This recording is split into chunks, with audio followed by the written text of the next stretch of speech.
Well, good morning, ladies and gentlemen. Here we are on 10.2 Day 2 notes. Again, today there won't be another assignment. We're just going to talk you through these notes today. Yesterday we did these first two bullets of the essential ideas. We looked at basic exponential growth and decay functions, what they looked like, what their b value is going to be, as b gets bigger for growth, how steep the graph is, and just qualities of the graph, which is important when we hit logarithms because exponential functions and logarithms are inverse functions of each other. Today what we're going to look at is we're going to look at the compounding interest formula, which is principal times 1 plus rate divided by n raised to the nt, where t is typically always given in years. P is the initial amount, R is the interest rate as a decimal, and N is the number of times compounded per T, which is typically years in this case. And Monday we will be looking at E. So as I come forward here, let's compound some dough. We're just going to run through a few examples, take notes, scratch down whatever you want. If you're unable to print the blank notes, we're taking off here on page, should be 4, I believe. So we're looking here, Helen's about to opening her first savings account. She's putting in $500. Suppose she decides on a bank that offers 6% annual interest to be calculated at the end of each year. 6%, you're never going to touch that in a savings account. And you do get paid interest typically more than once a year, but for this example, we're saying once a year. And they're saying, recall that the formula for compounded interest once a year is given by account balance equals principal times 1 plus rate raised to the t. And when interest is compounded, anytime you see the word compounding interest, you always want to think about this formula right here with the r divided by n to the nt. But if it's calculated once a year, n is 1, and that's why we can simplify it down to the previous equation there. Okay, so we're going to write a function to model the amount of money in Helen's savings account after any t years. Now, anytime you're writing a model, please understand time is always going to be a variable that must be left in your equation because it's modeling for any time t. If you put a number in there for that, now it's just modeling for one particular year. So all we did was we put our initial deposit in for A. The 1 is always there, plus my rate here is 6%, which is shift the decimal 2 places, raised to the t. Now all we're going to do is we're going to calculate a couple things here. Well, if you need to know how much is in the end of her account after 1 year, well, you just put in a 1 for t, stroke it into your calculator, $530. So she made $30 in interest that year, but her account balance is going to be $530. Well, how about 5 years? Well, this is a scenario. You put in $500, you're never depositing any more money again. You get paid 6% a year, each year for 5 years. Well, her account balance at the end of 5 years will be $669.11. And you make more than that because compounding interest after this first year, well, now you're making interest on the interest they paid you. That's hence the name compounding interest. Okay. Now we're going to look, suppose the bank decides to start compounding interest every 6 months. Okay, so every 6 months they'd be paying you interest twice a year.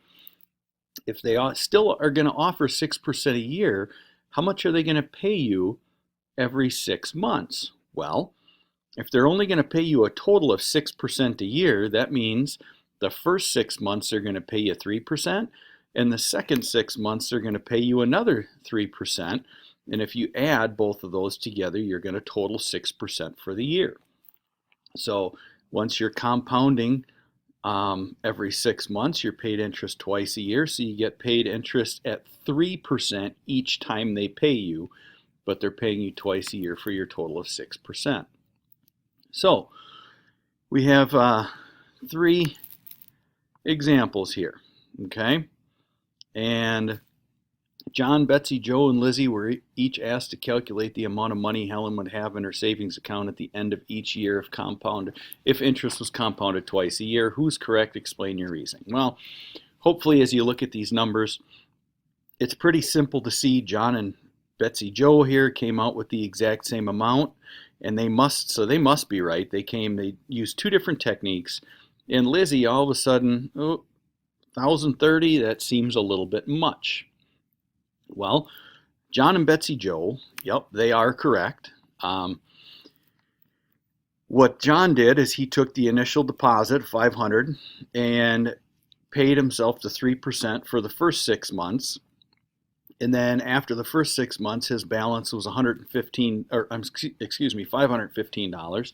So then he took how much was in his account, 515 times the next 3% to get it up to 530.45. Betsy Joe used the compounding interest formula where she got paid 6% twice a year, raised to the n is 2 times, there's an invisible 1 out here.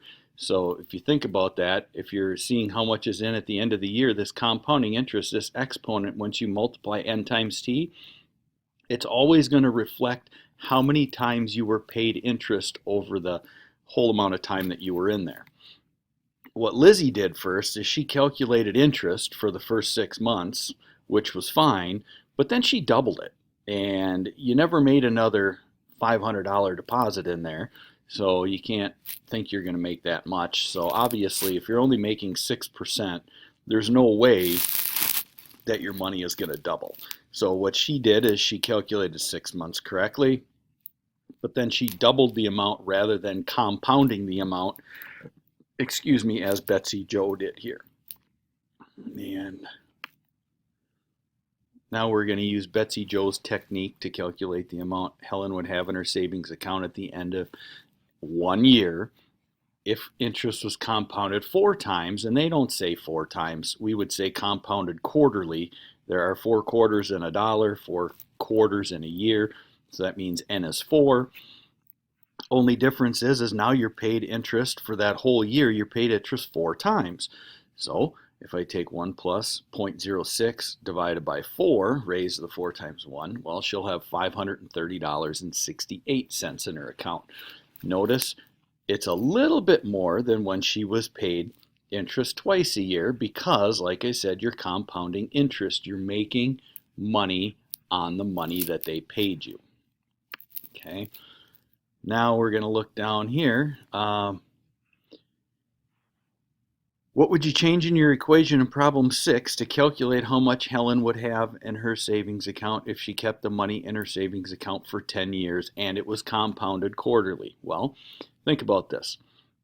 If it's compounded quarterly, that's 4 times a year, times 10 years, you would be paid interest 40 times. 40 different times you would be paid interest. Okay, so if we actually look at it, how I said this exponent up here will always tell you how many times you were actually paid interest over the duration of time you're talking about in this equation. Well, my initial deposit's still 500 plus 1 plus 6% interest, paid quarterly, raised to the n times t. 4 times 10 is 40. So if she deposited that $500 in her savings account, left it there for 10 years, never made another deposit again, was paid 6% interest, she would have $907.01 in there. Please remember, we're talking about money. You must accurately round to the nearest penny, which is 2 decimal places always. And we're coming into our last page here now. Let's write a function to model the amount of money in Helen's savings account at the end of t years compounded n times during the year. Well, that gets us to our compounding interest formula. She's still making 6%. Okay, so we're looking at 500 times 1 plus 0.06. I don't know how many times they're paying me right now, so that's why I left n raised to the n times t power. What we're going to do is we're going to explore here a little bit. As n gets bigger, what's going to happen to my amount? Okay, so determine the amount of money in Helen's savings account at the end of 3 years if it is compounded. Okay, so 3 years, t is 3, and we're changing how many times we're compounding here. So 3 years compounded twice a year. Another way to say that would be semi-annually, would be 500 times 1 plus 0.06 over 2 raised to the 2 times 3. Twice a year for 3 years, you would be paid interest 6 times. Okay, her account balance would be $597.03. Well, what happens if you're paid interest monthly? Well, now N is 12, and you're paid monthly, so you're paid interest 12 times a year for 3 years. That would be a total of 36 times your paid interest. Well, her account balance is $598.34. Not a lot more, but a little bit more. It's growing, okay? And how about if you were paid interest daily? Well, that would be 365 times per year, which I don't know what 365 times 3 is. Pretty good size. You're paid interest, and her account balance went up just a little bit more, not a lot. She's at $598.60, okay? So what effect does the frequency of compounding have on the amount of money in her savings account? Well, hopefully it's pretty obvious here. The more times I compound interest per year, the more money I have. So as we are looking here, it appears as N gets larger, so does the account balance. Okay, the account balance does not get a lot bigger, but it does seem to be getting bigger. Okay, well, let's check something out here. Determine how much money Helen would have in her account at the end of 3 years if we compounded interest just a little bit differently here. It's still being compounded, same formula. But now we're looking hourly. Okay, well, there's 8,760 hours in 1 year, so 8760 would be my N, and I can see now I'm at 598.61. Oh, check it out.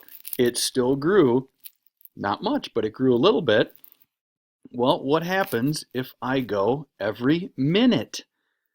Did you know there's 525,600 minutes in a year? So N is 525,600. Plug that in. Oh, she's at 598.61.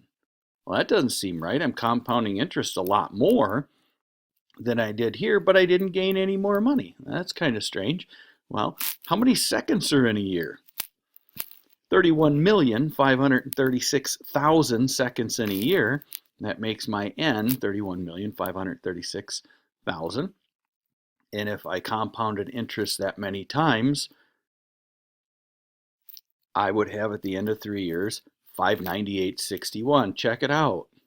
This is kind of weird. Before, it wasn't growing much, but it was growing.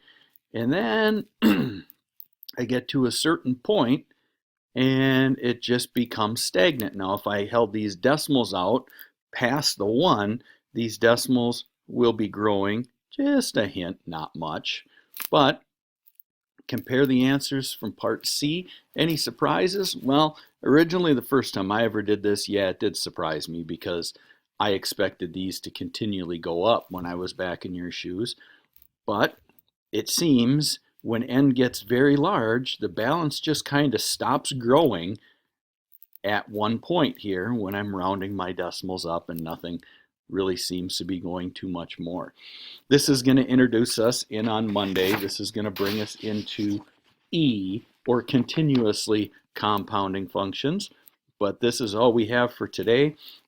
Hopefully everybody knows as you're going through, you can hit pause whenever you want to write down notes, fast forward, back up, whatever. This is all still kind of review. All these exponential equations were used in Algebra 1 at the same time. So have a great weekend, and we'll be back on Monday.